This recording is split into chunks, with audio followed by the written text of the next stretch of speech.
Good morning વિદ્યાર્થી મિત્રો, કેમ છો બધા? મજામાં?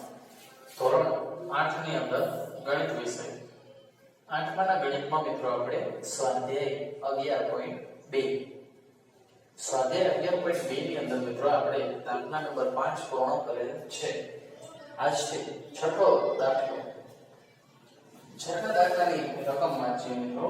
એક સમબાજુ ચતુષ્કોણની બાજુઓ 5 સેન્ટીમીટર અને વેધ છે 4.8 સેન્ટીમીટર.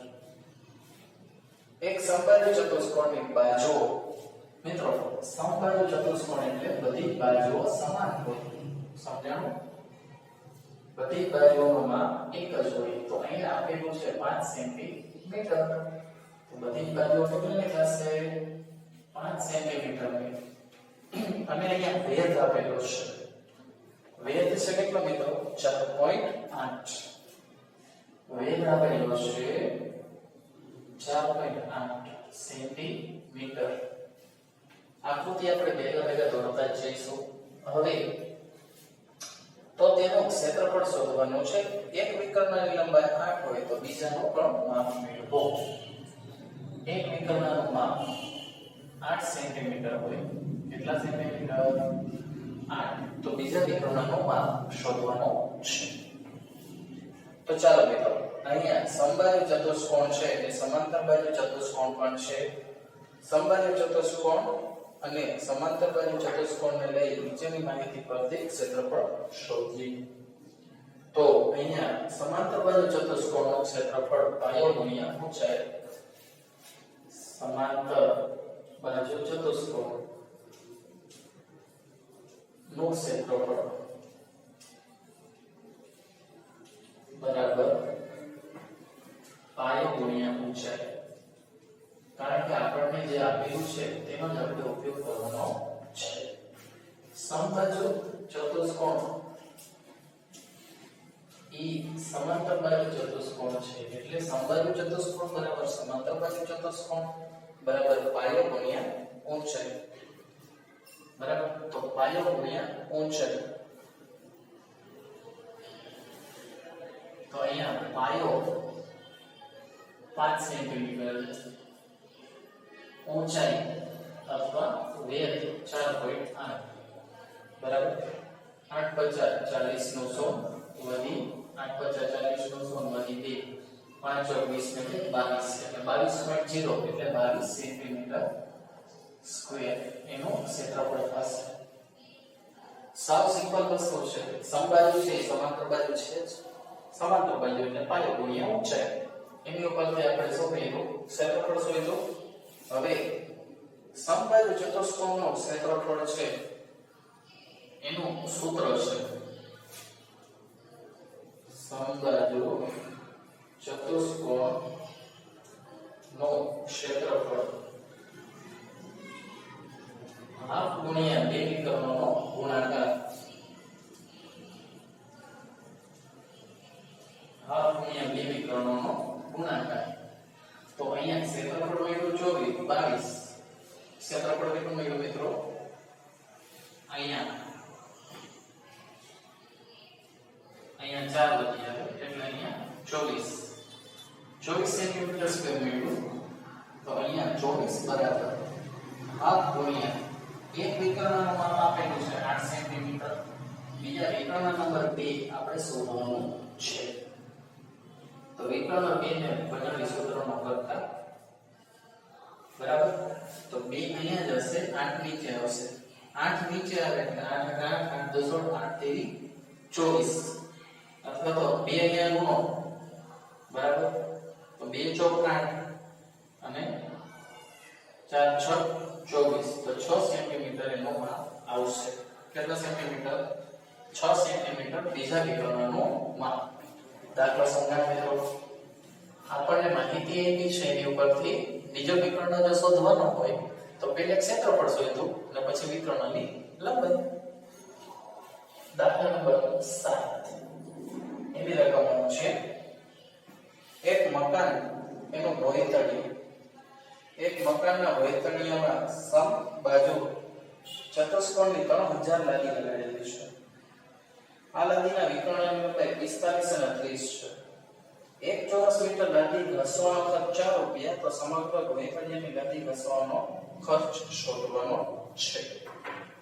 તો મિત્રો વિકર્ણની લંબાઈ એક લાદીનું આપણે ક્ષેત્રફળ એટલે શોધીશું.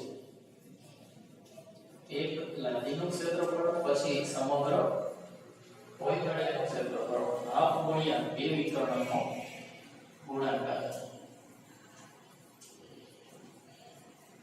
તો હાફ ગુણ્યા બે વિકર્ણોમાં 40 અને 32 બરાબર 45 અને 30 એવું આપેલું છે.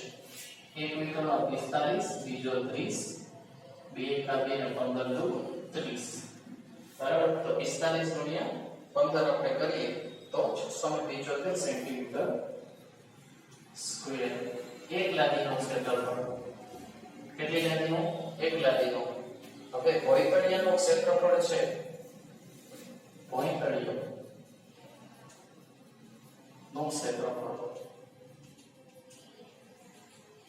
એક લાદીનું 675 એને ગુણ્યા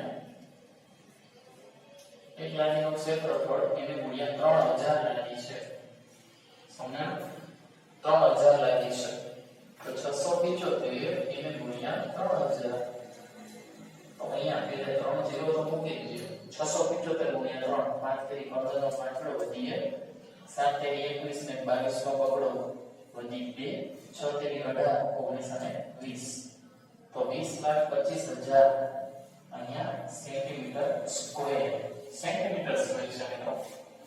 હવે અહીંયા તમને એમ આપ્યું છે કે એક ચોરસ મીટર, તો અહીંયા ચોરસ મીટર એટલે મીટર સ્ક્વેર. 1 મીટર સ્ક્વેર ઘસવાનો ખર્ચ 4 રૂપિયા, તો સેન્ટીમીટર ને કેમાં ફેરવવાના? મીટર સ્ક્વેરમાં. તો અહીંયા 1 મીટર સ્ક્વેર 1 મીટર બરાબર કેટલા સેન્ટીમીટર? 100. તો 1 મીટર સ્ક્વેર બરાબર 100 ગુણ્યા 100 એટલે 10,000 સેન્ટીમીટર સ્ક્વેર થાય બરાબર. 1 મીટર સ્ક્વેર એટલે 10,000 સેન્ટીમીટર સ્ક્વેર. તો અહીંયા 20,25,000 સેન્ટીમીટર સ્ક્વેર બરાબર કેટલા?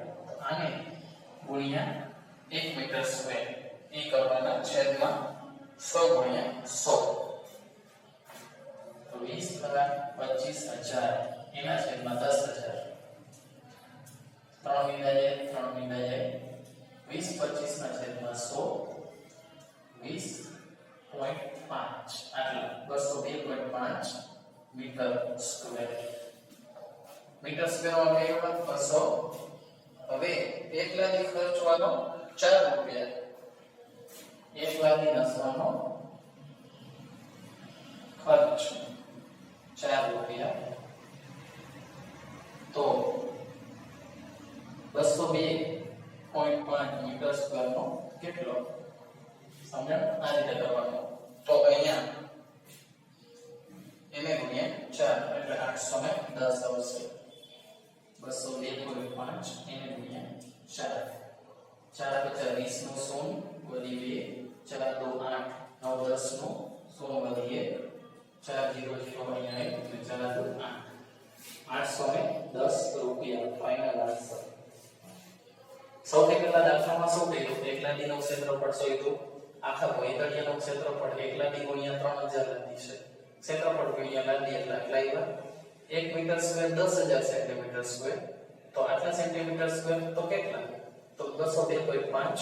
એક લાદી ખર્ચવાનો ખર્ચ 4 રૂપિયા, તો આટલી લાદી ખર્ચવાનો ખર્ચ 810 રૂપિયા. ફાઇનલ. ચાલો તો આજે આપણે બે દાખલા ગણેલા છે. કેટલા? દાખલા નંબર 6 અને દાખલા નંબર 7. બરાબર. આ બે દાખલા આપણે ગણેલા છે અને પેજ નંબર